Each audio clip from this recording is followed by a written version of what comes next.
dumarka doorka ay kaga leeyihiin bulshada sida muuqato dabcan waxa weeyaan bulshadu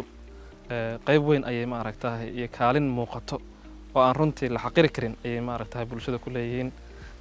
gaar ahaan dhanka ma aragtahay isha waxbarashada horumarka iyo wax soo saarka beeraha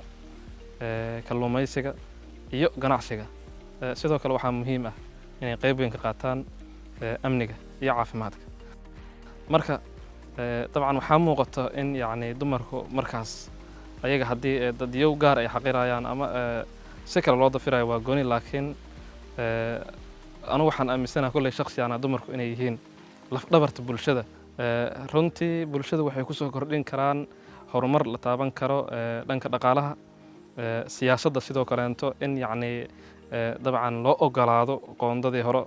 haddaan runtii anigu waxaan dhihi lahaa dumarka haddaan waxba loo dhimaynin ugu yaraan haddaan wax loo kordhinaynin in ugu yaraan laga aamuso yacni aan lala faragelinin kaalinta ay ku leeyihiin siyaasadda dabcan sidaan aaminsannahay dumarku ayaga ayaa ah ma aragtahay role modelka bulshada ay ku dayadaan bulsho aan ma aragtahay dumar hogaaminaynin oo ma aragtahay ii sheeg aan lahayn babataatanba horumarka ma aragtahay dhanka ganacsiga iyo beeraha anugu waxaan qabaa in ma aragtahay bulshadaas ay dabcan hoos u liidato laakiin in yacni loo ogolaado qaybihii ma aragtahay ii sheeg qoondooyinkooda loona ogolaado ma aragtahay fikradooda xurta ah inay soo jeedistaan odayaal dhaqameedyada ayaa laga rabaa Soomaalida inay u ogolaadaan dumarka qoondadooda haddii odayaal dhaqameedkaas iyo siyaasigu ay isku raacaan in dumarku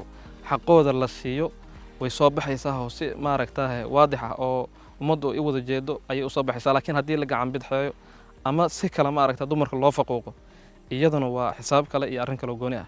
odayaal dhaqameedka iyo siyaasiga oo iswato ayaa la rabaa ma aragtaa dumarka in xaqooda la siiyo kuwii loo ogolaaday dumarku anigu waxaan aaminsanahay bulshada qayb lixaad ayay kaga jiraan ma aha in yacni